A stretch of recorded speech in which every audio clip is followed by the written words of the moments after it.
Welcome to this 1-hour vocabulary masterclass to help you communicate your ideas fluently and confidently. Of course, I'm Jennifer from JForrest English. Now let's get started. First, in this masterclass, you're going to learn how to talk about your hobbies. You'll learn advanced C1 phrases and you'll learn natural phrases to sound like a native speaker. Let's go. First, let's review the most common verbs of preference that you need to talk about hobbies. Like, enjoy, love, and adore. Adore sounds even stronger than love. Now remember, with your verb of preference, the next verb needs to be in the gerund form, the verb with ing. I like, and now we need a hobby. I like reading fiction. So like plus gerund verb. Now, although native speakers don't always follow this rule, for certain verbs of preference, native speakers always use the gerund.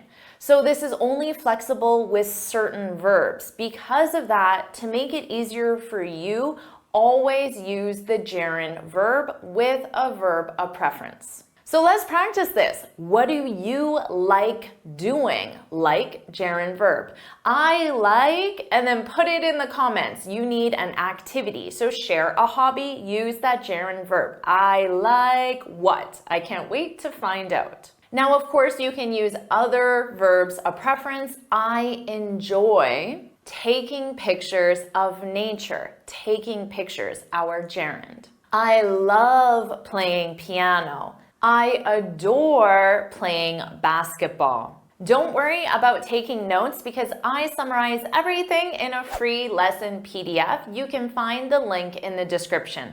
Now, with your verb of preference, you can also use a noun. I like photography. I like taking photos with the gerund verb, or a noun, I like photography. I enjoy sports. I love music. I adore languages. All of these were the noun form. Now, of course, those are very simple statements. So let's add on to that to make it more complex. I like reading fiction in my free time. I enjoy taking pictures of nature in my leisure time. So you can use free time or leisure time. Both are acceptable. I would say free time is slightly more common. Playing piano is my favorite pastime. So using pastime is an alternative to say hobby. Playing piano is my favorite hobby, activity, pastime. And notice here, I'm using a gerund statement. Playing piano, that's a gerund statement. Playing piano is my favorite pastime. Instead of using the word pastime, you could say, playing piano is my favorite way to pass the time. Pastime, to pass the time. They're the same meaning, just different structures. Now let me share some more advanced C1 phrases that you can add to your vocabulary. You will sound very advanced and professional if you say, I'm an avid cyclist. The structure is to be an avid, and then you need a noun. Cyclist, that is someone who cycles. So that's the noun form. And if you're an avid cyclist, it means you really, really, really love cycling. You could say, I'm passionate about photography as the noun, or about taking photos with the gerund verb. And don't forget, you need that verb to be passionate about, noun or gerund. You could say, I spend every chance I get in my garden, or gardening. So here, to spend time in a location or the activity, which is in the gerund verb. You could say, I recently took up cooking, And now I spend all my free time trying new recipes. The phrasal verb here is to take up. When you take up an activity, it simply means you start that activity. But using the phrasal verb will make you sound very natural, advanced, and professional. Now let's review some natural phrases to help you sound just like a native speaker. I'm really into meditation. I'm really into doing yoga. To be into plus noun, meditation, or gerund, doing yoga. This simply means you really enjoy. I'm really into art. I'm really into painting. You really enjoy these activities. I'm a huge fan of puzzles and playing word games. To be a fan of plus noun or gerund. And you can say, I'm a huge fan, a big fan, so you can modify fan to make it sound stronger. Here's a fun one. I live to surf. I live to go surfing. This sounds very strong. You spend your entire life thinking about or doing the activity. And in this case, you don't use the gerund. To live plus infinitive. I live to surf. But don't get confused with I live to go surfing. Let's talk about that structure. We use the structure to go plus gerund for verbs of movement, like surfing. You could say, whenever I have free time, I always go. So here the verb is go. This is the verb you're conjugating. So it might be she always goes because you need to conjugate it. But then the next verb, if it's a verb of movement, will be in the gerund form. I always go hiking, biking, skiing, dancing, walking, jogging, running, and many other verbs of movement are possible. Another way to sound more advanced when talking about your hobbies is to add an adjective. So let's review some common adjectives. I love reading because I find it very relaxing or calming. Painting is a great way to be creative. So creative is my adjective, and notice this is a gerund expression. Painting is a great way to be creative. I'm into sports because I love being active, or I love being social. I'm passionate about puzzles because I find them very challenging. Spending the afternoon in nature is very enjoyable. So instead of saying I enjoy spending time in nature, you're using enjoyable as the adjective, and your sentence is a gerund statement. So that sounds quite advanced simply by changing the structure. Traveling and learning about the world is very fulfilling. Now you have a lot of vocabulary and grammar to talk about your hobbies, but what about if you want to ask someone about their hobbies? Do you have any hobbies? What are your favorite hobbies? What hobbies do you enjoy? Those are the three most common questions, but let's look at some more advanced C1 questions. What do you enjoy doing in your free time? How do you usually spend your free time? Usually is an adverb of frequency, so that's why we have the present simple here. What's your favorite way to pass the time? And notice that all these questions use vocabulary you previously learned to talk about your hobbies. So you're really using the same vocabulary, but you're forming it in a question. Now let's review some natural ways you can ask someone about their hobbies. What are you into? Remember, you already learned this. I'm really into. Now you're just asking, what are you into? What do you do for fun? So instead of saying as a hobby or in your free time, it's just for fun. What do you do for fun? Do you like sports? This is a really great way because let's say you like sports. That's your passion. That's what you live for. You can just ask the other person, do you like sports? And then Even if they say, no, I don't, I prefer, and then they'll tell you what they like instead. So you'll learn about their hobby simply by asking that question. How do you like to unwind? To unwind, this means to relax, to de-stress, because that's why we enjoy hobbies, right? To answer this one, you can use a gerund statement to sound quite advanced. Drawing is my favorite way to unwind. Right now, you might be thinking, but Jennifer, I'm too busy for hobbies. Don't worry, let's talk about some phrases you can use for hypothetical or future hobbies. If I had more free time, I'd love to take up drawing. And now you already know what take up an activity means. I'd love to take up drawing. So this is a hypothetical because you don't have free time. So if someone asks you, what are you into?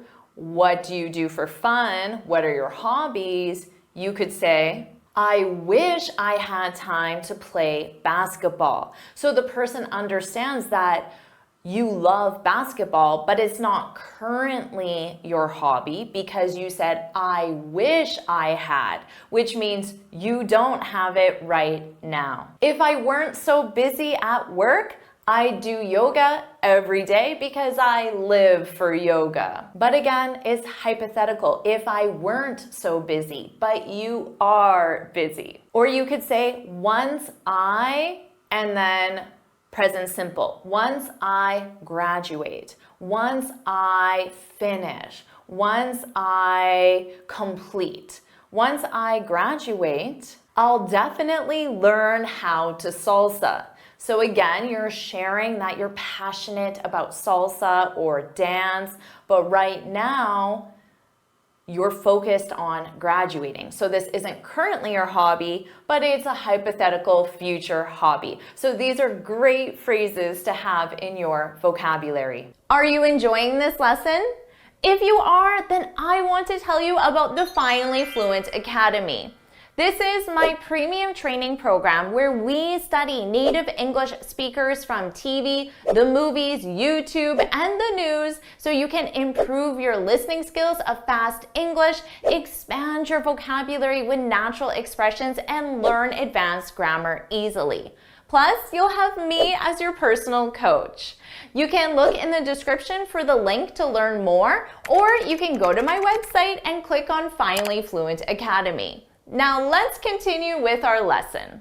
Now you're going to learn all the phrases that you need to visit North America. Now as a tourist, you're going to be using these greetings when you go to stores, restaurants, or interact with service providers, like when you rent a car or book a tour. You can simply say hello, because for more impersonal interactions, when you don't know the person, socially, we just say hello. That's the standard greeting in these situations. You could also say hi there. So add there. Hi there. Hi there. When you go into a restaurant, a store, hi there. Of course, you wouldn't wave. I'm just doing that. I guess you could. Hi there. Hello? Now, time specific, you could say good morning, good afternoon, or good evening. Don't say good night because that's what we use before you go to sleep. So after 4 to 6 p.m., you can say good evening. Now, only for morning, native speakers, we drop the good and we just say morning, morning, but we don't say afternoon. You always say good afternoon, good evening, but you can simply say morning, morning. Now, after your greeting, you can state your reason for your visit. So if you're at a restaurant, you can say, hi there, we have a reservation under Forrest. Usually the reservations are made under your last name for 7 p.m. You could include the time, but you don't need to because the reservation will have the time. Or you could approach a booth and say, good morning, could you please tell me when the next ferry to Staten Island comes. Notice how I use could you please? That's to sound more polite. Now don't worry about taking notes because I summarize everything in a free lesson PDF. You can look in the description for the link. How about this one? Excuse me, do you carry sunscreen? Do you carry? You're asking the store if they have. Do you carry sunscreen? Now notice, excuse me. This isn't necessarily a greeting, but it's what we use to get someone's attention. So if the store person is stocking a shelf, you can say, excuse me, and then they will stop what they're doing and look at you. So it's used to get attention. Now, technically, you can say, pardon me, do you carry sunscreen?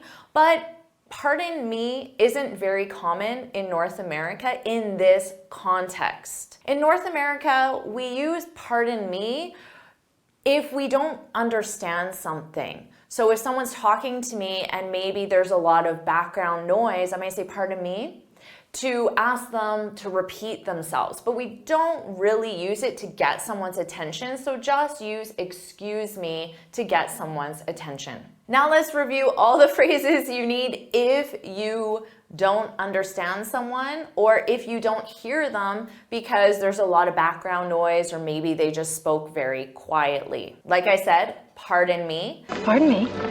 Now you can also say excuse me, but it's more in a questioning tone. Excuse me? Sorry, I didn't catch that. Now you can always say, sorry, English isn't my first language. So you're giving them the information they need to know so they can adjust. Because if you tell a native speaker, oh, sorry, English isn't my first language, they'll naturally just try to speak slower or louder or in a different way to help you understand. And don't be afraid to say, can you repeat that slower, please? The person will not be offended or upset if you say that, so don't be afraid to use it. Or you can say, sorry, I'm not sure what means.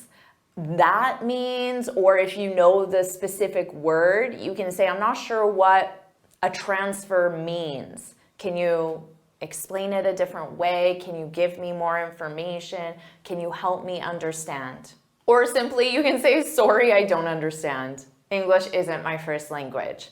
And they will naturally know they need to speak slower, louder, or explain it a different way. Can you repeat that, please? I'm sorry, I didn't catch that. As a tourist, you're going to be spending money at stores. So let's talk about the phrases you need. When you go into a store or when you take all of your items to checkout when you're ready to pay, you can just say, hi there, or any of the other greetings.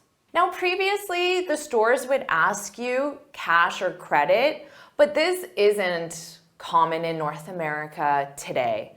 It's assumed you're going to pay with a credit card. So they generally don't ask you about the payment method. They will probably just point at the machine and then you can tap your card. Cash or credit?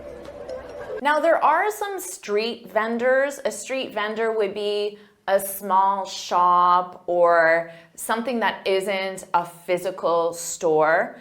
It is possible that they only accept cash, but this is becoming less and less common. Basically, everywhere you go in North America, you can pay with your card, even the smallest street vendors, because they have a little device they put on their phones, and then their phone turns into a payment processor, and you just tap your card on the phone. So even at very small vendors, you can likely pay with your card, but of course, bring a little cash with you. You can ask, how much is this for one item?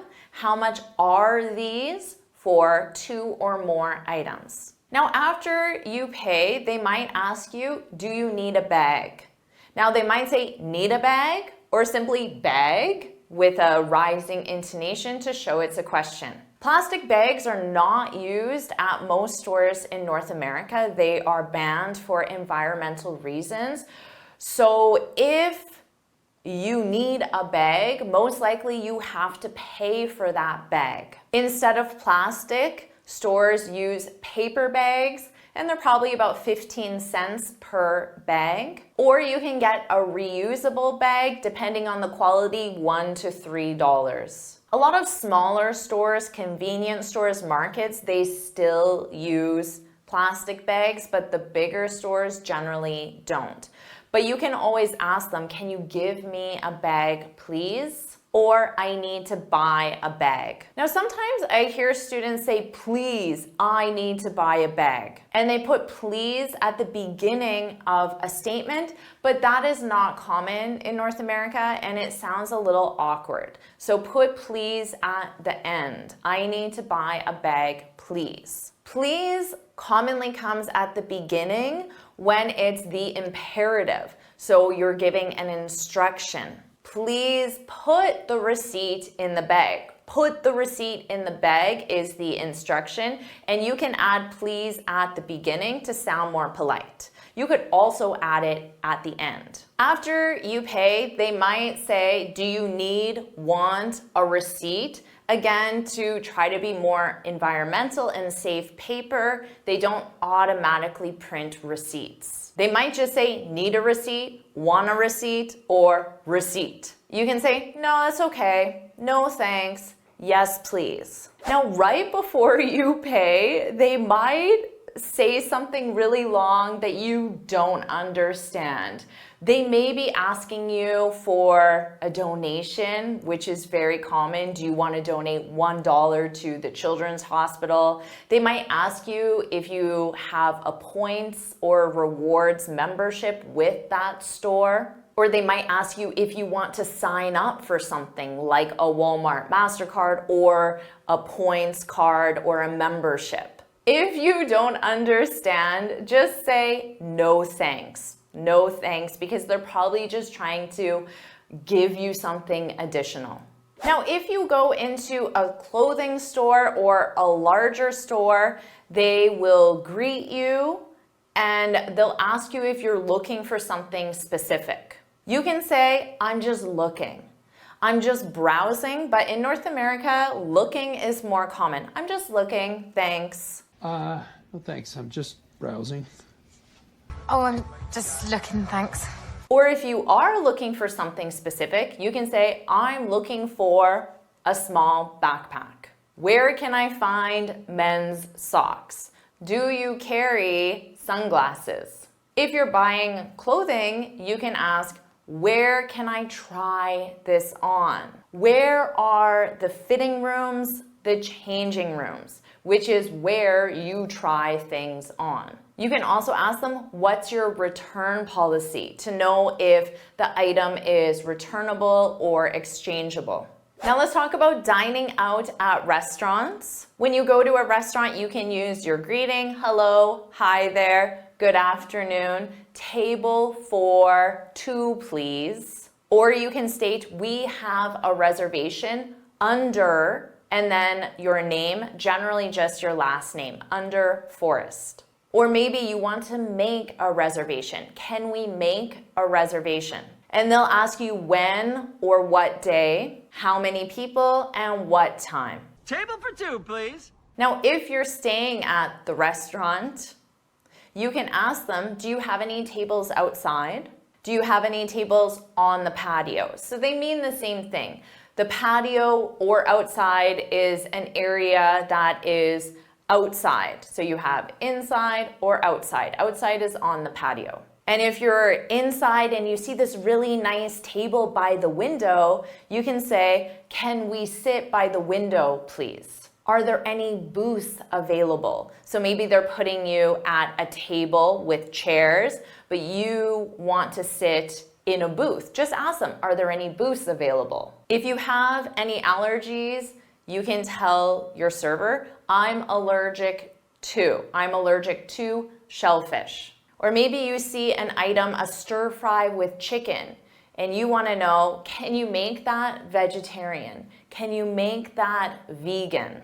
Can you make that gluten-free? To order, just say, I'll have. I'll have the stir fry with shrimp, please. Alternatively, I'd like the stir fry with shrimp, please, but I'll have is way more common. Now you may want to modify your order. I'll have the stir fry with shrimp, please, but no onions. Hold the onions, without onions. They all mean the same thing. Can you add pickles? So if you want something additional, can you add pickles? Can you make it extra spicy? This is something my husband asks every time. Can you make it extra spicy? Can you put the sauce on the side? So maybe if they put a sauce over top, can you put it on the side? Sauce on the side again, please. Just know that modifying your orders is extremely common and accepted in North America. So don't be shy. If you want something specific,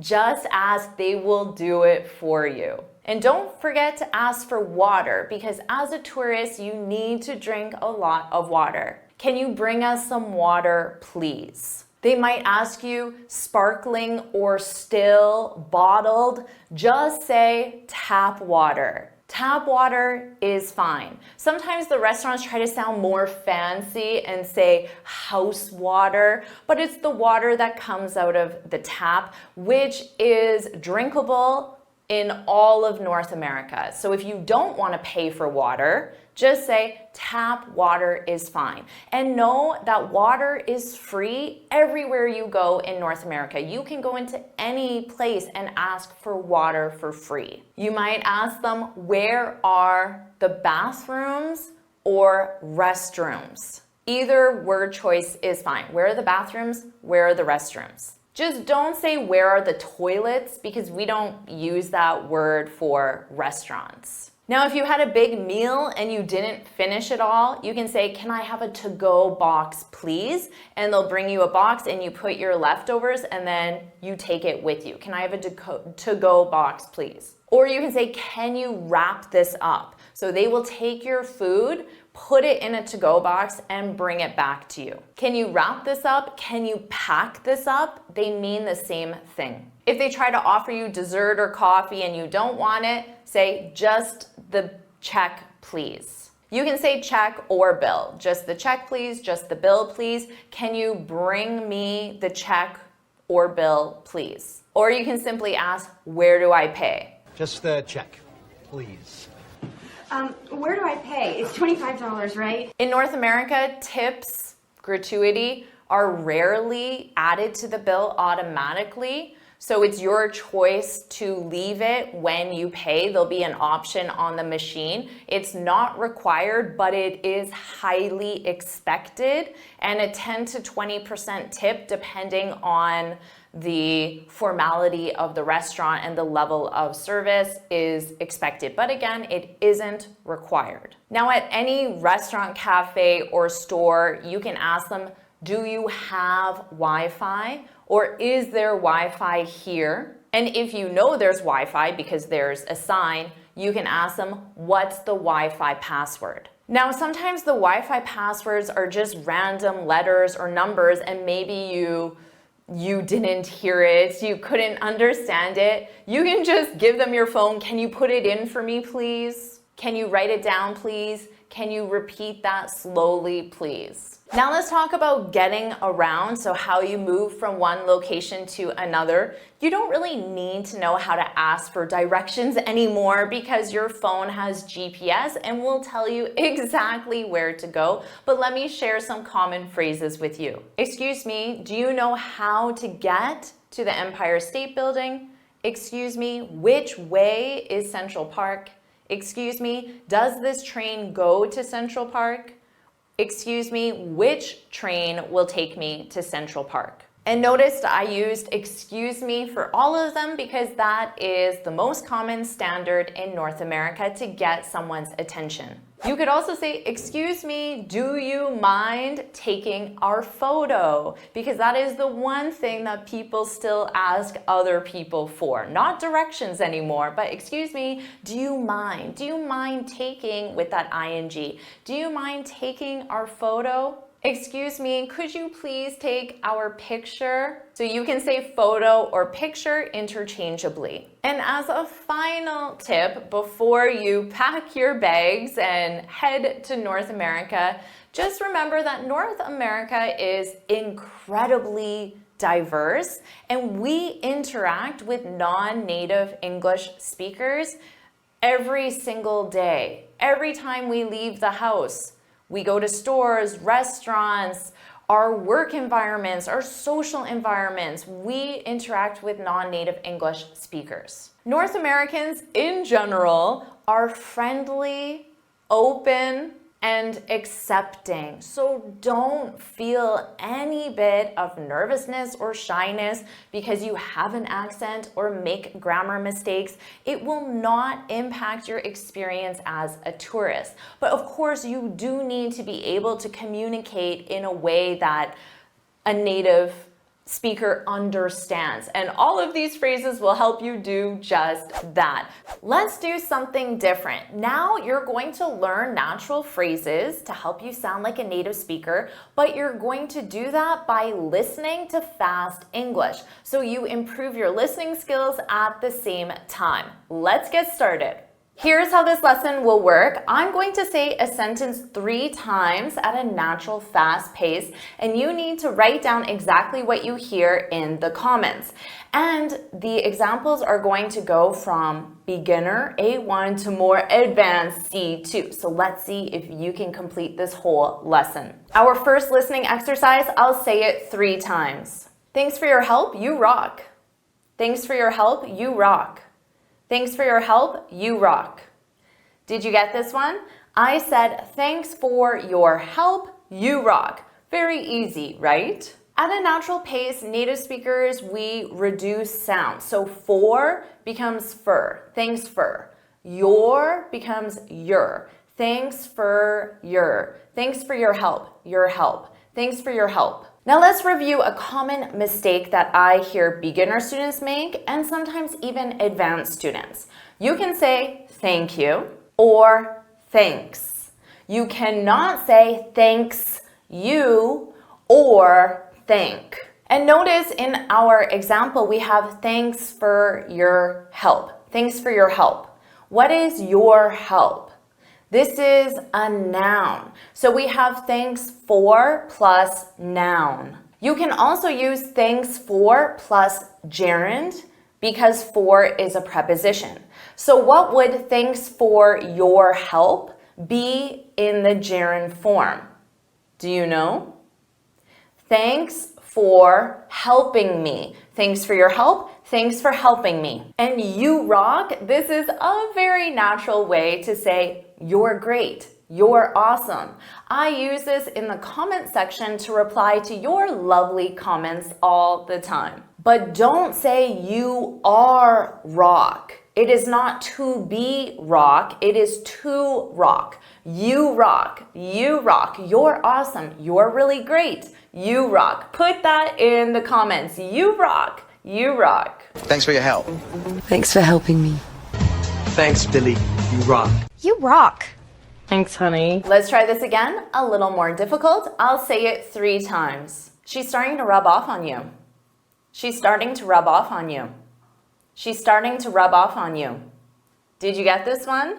I said she's starting to rub off on you. She's is our contraction. She is, she's. She's starting to. So instead of to, you can use an unstressed to. She's starting to rub off. Because rub off is a phrasal verb, they go together. I can take that B sound and connect it to the next word, but I have to combine them together. I have to say them as one word. Rub off, boff, rub off, rub off. I can also take that on and add it together. So I'm saying those 3 words as one. Rub off on. So here I'm taking the F from off and I'm adding it to on.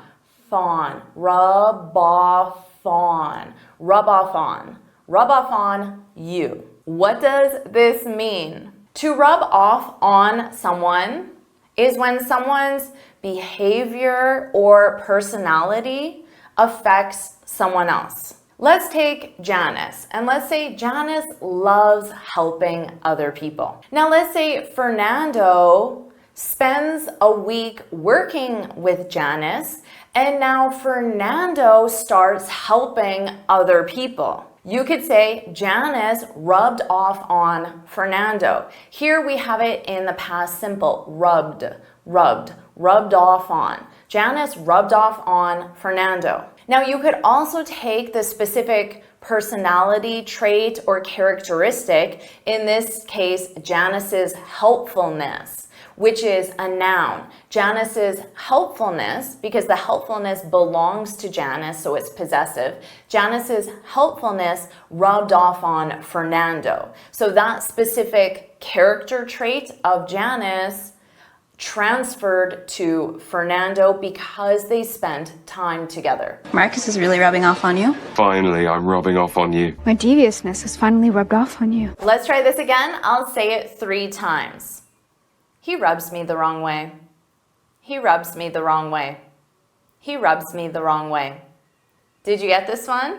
I said, he rubs me the wrong way. Notice this expression uses the verb to rub, and our last expression used the verb to rub, but they have completely different meanings. And that's why this is a more advanced listening exercise, because maybe you understood the words, but you don't know what this means. To rub someone the wrong way. This is to annoy someone, but without intending to. Remember Janice from our last example, and she was very helpful, but maybe for some reason, she just rubs you the wrong way. She annoys you, but there's nothing that she does to annoy you, just maybe your personalities clash. They don't go together. So if you're planning a social gathering, you might say, is it okay if we don't invite Janice? She rubs me the wrong way. Now, an entire person like poor Janice can rub you the wrong way, but it also could be something specific that someone said or did.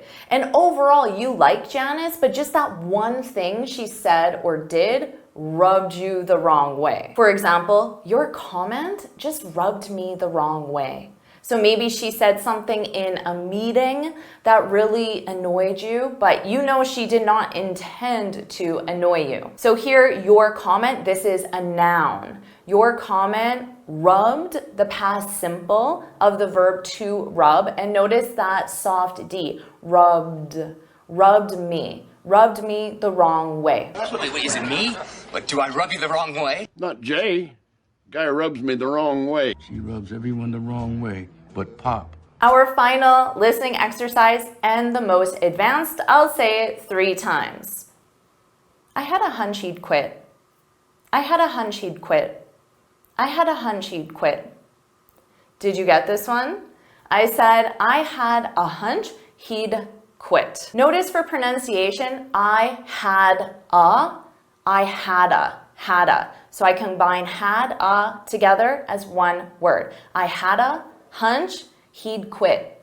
Now, did you hear that the he'd quit? Well, that D represents what word?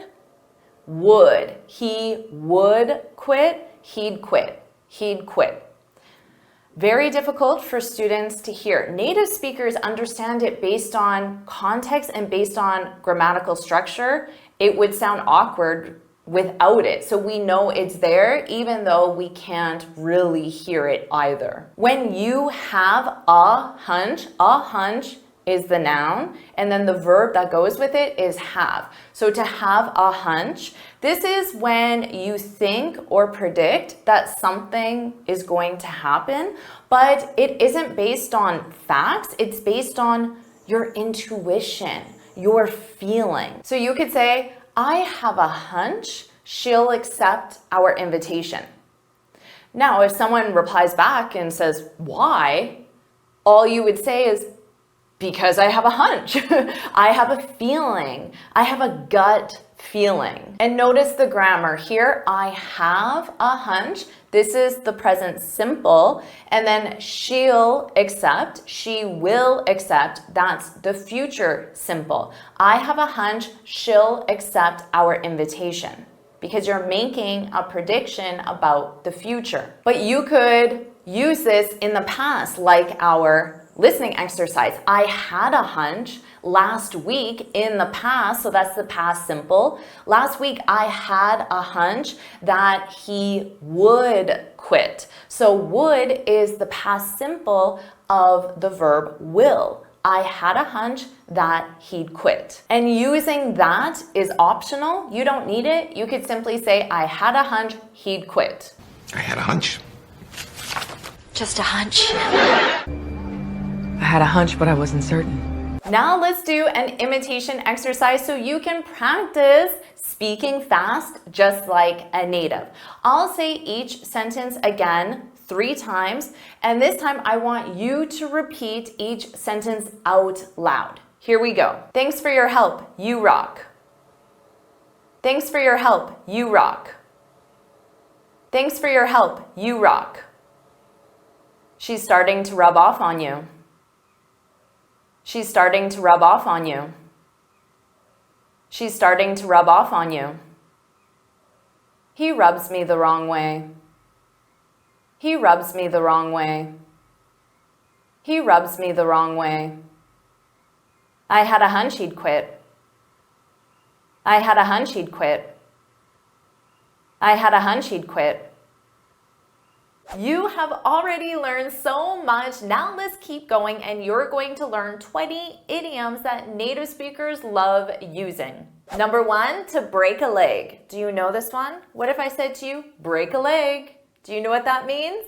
I'm saying good luck. And we generally use this when someone is about to perform in an exam or a presentation, a job interview, or within the theatrical world if you're an actor. So I might say, you're going to do great on your presentation, break a leg. Good luck. And you can simply use those 3 words, break a leg. Break a leg. Break a leg. Don't worry about writing these down because I summarize everything in a free lesson PDF, and you can find the link in the description. Number 2, to spill the beans. Oh, this means to reveal a secret. So you tell your friend about this surprise party you're planning for another friend, but then she spills the beans. She tells that friend, hey, we're planning you a surprise party. You can say, I can't believe you spilled the beans about the surprise party. So what about you? Can I trust you with a secret? I'm going to tell you a secret, but first you have to promise to not spill the beans. So put in the comments, I won't spill the beans, I won't spill the beans, and then I'll reveal my secret. Spill the beans. Spill the beans. Number 3, to hit the hay. Well, I'm gonna hit the hay. Do you know what this means? It means I'm going to bed. I'm going to sleep. So you might tell your family, I have an early meeting tomorrow, so I'm going to hit the hay. Now you can also use sack. Hit the hay, hit the sack. They mean exactly the same thing. Let's hit the hay. Well, I'll hit the hay. Number 4, to bite the bullet. This is when you face a difficult situation with courage. So let's say you made a mistake at work. That's a difficult situation, but you're going to face it. So you're going to walk into your boss's office and you're going to say, I made a mistake. So you could tell your coworker, I have to bite the bullet and tell my boss about the mistake. We bite the bullet. Guess it's time to bite the bullet. Number 5, to hit the jackpot. I hope this happens to you. This is when you experience a significant success or gain. You could say winning the contract felt like hitting the jackpot for our company. So maybe the contract was for a very large amount, or it was with a really prestigious client. So it was a big success, a significant success. We hit the jackpot. Number 6, to catch someone's eye. This means to attract someone's attention or simply be noticed. Her impressive presentation caught the CEO's eye. So notice that possessive. Catch someone's eye, the CEO's eye. So it's possessive. How about this one? His resume caught the hiring manager's eye.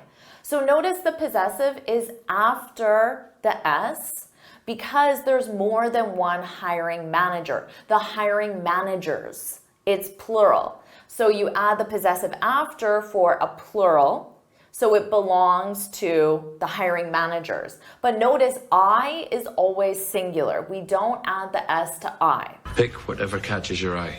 Number 8, to hit the nail on the head. This is when you describe precisely exactly what is causing a problem or situation. Hit the nail on the head. To give you a compliment, I could say you really hit the nail on the head with your analysis. But I could reverse that and say your analysis of the situation really hit the nail on the head. Both of them are correct and have the same meaning. You hit the nail on the head. Number 9, to burn bridges. You don't want to do this. This is when you damage relationships or you close off opportunities. And most people do this when they end a relationship. In a business context, this would be when you quit, when you end your professional relationship with the company. But you should never burn bridges when you quit, because if you damage that relationship by quitting in an outrageous way, in an unprofessional way, well then you can't use that employer as a reference. And you never know when you might need that employer again in the future, or when you might even work for that employer again in the future. So you don't want to burn bridges. Burned all my bridges. And burn that bridge? No. Number 10, to jump on the bandwagon. This is a fun one. This is when you adopt a popular activity or trend. In the YouTube world, a popular trend is YouTube Shorts. Now, after a year of not making YouTube Shorts, I decided to jump on the bandwagon. I decided to make YouTube Shorts because they're popular and they're trendy. Every studio is jumping on the bandwagon. I wish I had bit the bullet. Remember this one? Bit, that is the past. This is the past perfect. I wish I had bit the bullet sooner. Number 11, to be in the same boat, one of the most common idioms. This is when you face the same challenges or are in a similar situation, the same boat. Julio is nervous about public speaking. Kezia is nervous about public speaking. They're in the same boat when it comes to public speaking.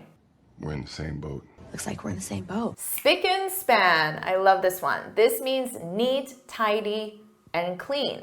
I always keep my office spick and span. How about your office? You can use this for anything, an entire room, or maybe even just a desk. She always keeps her desk spick and span.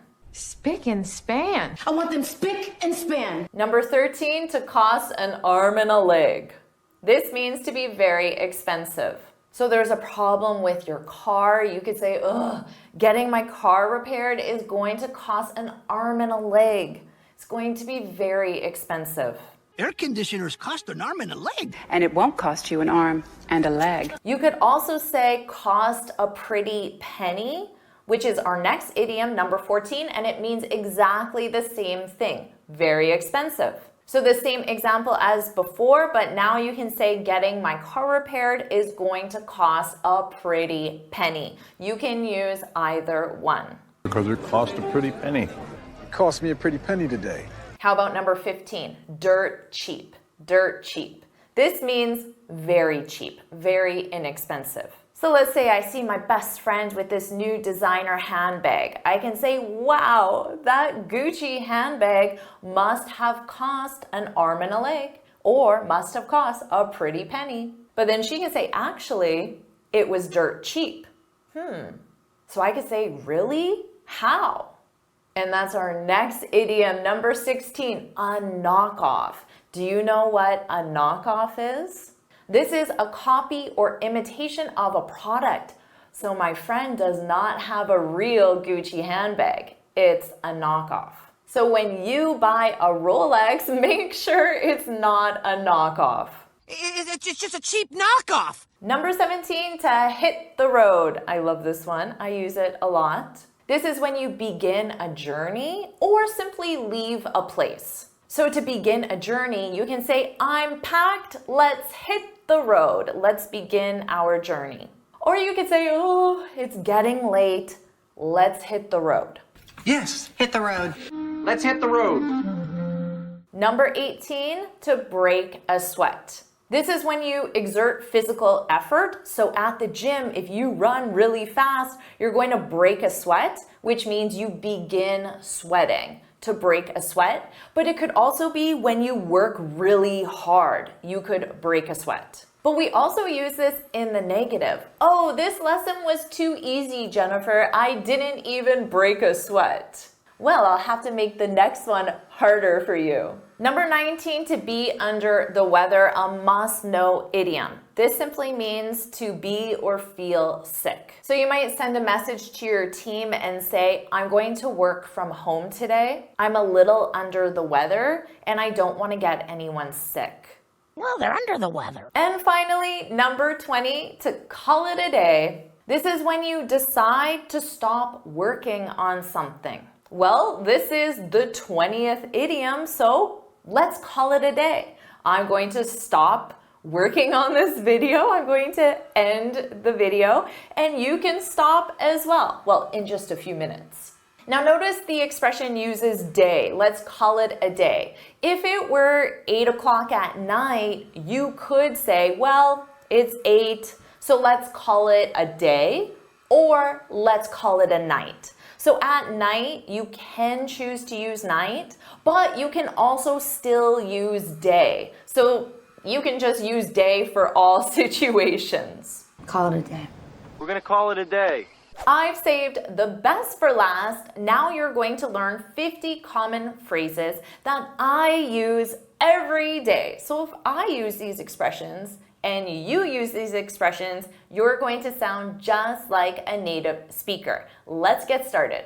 First, let's start with some greetings that you must know to understand native speakers and to sound natural yourself. How's it going? How's it going? How's it going? This is how a native speaker will say, how are you to a friend, a colleague, a family member. How's it going? And if two people haven't seen each other for a longer period of time, you can add on, how's it going? Long time no see. Long time no see. You could reverse them. Long time no see. How's it going? Hey, long time no see. Here's one that native speakers love, but it confuses students. What have you been up to lately or recently? This is in the present perfect. What have you been up to? Up to just means doing. What have you been up to lately or recently? And you can use all of these together. How's it going? Long time no see. What have you been up to lately? You will sound so natural. Now let's talk about how to answer these greetings. How's it going? It's going, and then your adjective. It's going great. Long time no see. You can confirm this by saying, I know. Too long. I know it's been a long time since we last saw each other. I know. Too long. It's been too long. Now, although what have you been up to lately recently is a long question, generally native speakers will answer by saying, not too much, not too much. And then for all of these, you can add on and you to get the reply from the person you're talking to. Now let's talk about how to say thank you like a native speaker.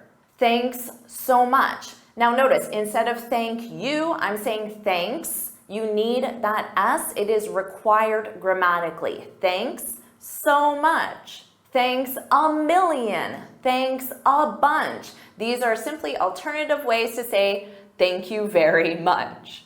Thanks a bunch. Two of my favorite ways to say thank you are simply by saying, you're the best. You're the best. I also say, you rock. You rock. You rock. So if you want to sound very natural, you can use those two. You could also say, I really appreciate it. Or you could say, that's so nice of you. That's so kind of you. You can use nice or kind, it doesn't matter. So if you're enjoying this video, why don't you show appreciation right now? Use one of these expressions, whichever one is your favorite, and put it in the comments. Thanks a bunch, Jennifer. You rock, Jennifer. You're the best, Jennifer. Put that in the comments to show appreciation for this video and to sound very natural. How about to say, you're welcome? My favorite and one that's very common is simply no worries. No worries. No worries at all. No worries. You could say happy to help or my pleasure. Or you could say anytime. Notice it's one word, anytime. Anytime. Anytime. And I will reply back to your comment saying thank you with one of these natural expressions saying you're welcome in a very natural way. Now, when it's time to say bye, you can say take care, take care. Take care. If someone is getting into a vehicle, you can say drive safe or drive safely. Drive safe. Now, technically, grammatically, you need the adverb, which is safely, but native speakers use drive safe more than drive safely. So you will absolutely hear both. Drive safe, drive safely. You can say talk soon, or see you soon. See you soon. Now let's say someone offers you something like a drink or a piece of cake, but you want to say no, you want to decline it, but you want to do it politely. You can say, I'm good, but thanks anyway. It's nice to add appreciation. I'm good, but thanks anyway. No, thanks, I'm good. None for me, but thanks anyway. I'll pass, but thanks. I'll pass. So definitely add on that but thanks or but thanks anyway to sound very polite. When you're requesting help, you can say, can you give me a hand? Give me a hand. Give me a hand. You can say, do you mind? And then you need a gerund verb. Do you mind helping me out? Native speakers like to turn help into a phrasal verb, help out. Do you mind helping me out? One I use a lot is got a sec, got a sec. Sec is short for second, which represents a small amount of time that you can make available for me. Got a sec? You got a sec? So let me try these expressions with you. Got a sec? Do you mind helping me out by liking this video, sharing it with your friends, and subscribing? It would really help me out. Now, if you're offering help to someone else, you can say, need a hand. But notice you do the rising intonation to make it sound like a question. Need a hand? Need a hand? Or you can say it as a statement, and you can say, I can give you a hand with that. And then you can give them a hand. You can help them out. Or as a statement, you can say, let me help you with that. Let me help you with that. And then you can pick up that heavy box and help your friend out. Let me help you with that. It's Friday, so let's talk about the weekend. You can ask someone, what are you up to this weekend? Again, notice that up to at the beginning. What have you been up to lately or recently? And now I'm asking you, what are you up to this weekend? So what are you up to this weekend? It's very common to ask any plans this weekend. And again, rising intonation to show it's a question. So do you have any plans this weekend? I love the expression on the go. Anything on the go this weekend? It's simply an alternative to plans. Now, if you want to arrange social plans, you can ask, are you free? Are you free on Saturday? You can make a statement and say, we should hang out soon. We should hang out soon. Hang out is when you interact with someone socially. We should hang out soon. Native speakers love using the verb grab. Do you want to grab coffee? Grab dinner? Do you want to grab dinner sometime? And then you can add your time reference, tonight. Do you want to grab coffee tonight? Now, if you're arranging a business meeting, you can still use are you free? You might add the verb to meet. Are you free to meet? And then a specific time, because a meeting takes place at a very specific time. On Thursday at 2:00 p.m. You could say, I'm available on Thursday at 2:00 p.m. and then ask, does that work? Does that work for you? Or you could ask, what works best for you? What works best for you? Well, whatever works best for you, Bill. Now let's say you want to ask for clarification. You could say, sorry, I didn't catch that. I didn't catch that. Sorry, I didn't catch that. Sorry, what does X mean? And then X is whatever the word is that you don't understand. Or you could clarify by saying, sorry, what do you mean by X? If you're having trouble understanding someone, you need to be honest. You can say, could you speak up a little? Speak up means speak louder. Could you speak up a little? I'm having trouble hearing you. Could you speak up, please? If they're speaking too quickly, you can say, could you slow down a little?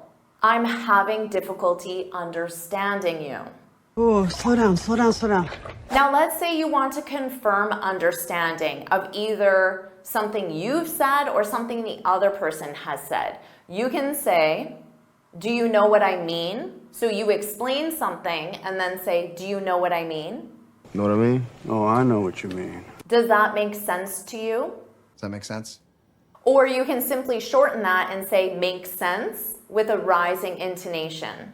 These two you need to put in your vocabulary. Does that sound good to you? Does that sound good to you? And then native speakers will often shorten that just to sound good with a rising intonation. Sound good? Sounds great. There's one idiom you could use, and that's to be on the same page. So you could say, are we on the same page? And this is used to say that you agree or that you have a shared understanding. For example, I could say, JForrest English is a great resource to help you become fluent. Are we on the same page? Do you agree? Do we have a shared understanding? Now, if you do agree, you can say, we're on the same page. We're on the same page, Jennifer. So put that in the comments to show that you agree. We're on the same page. We're 100% on the same page. Amazing job with this masterclass. Now, do you want me to make more masterclasses? If you do, then put masterclass in the comments below. And of course, make sure you like this video, share it with your friends, and subscribe so you're notified every time I post a new lesson. And you can get this free speaking guide where I share 6 tips on how to speak English fluently and confidently. You can click here to download it or look for the link in the description. And I have another masterclass that I know you'll love, so make sure you watch it right now.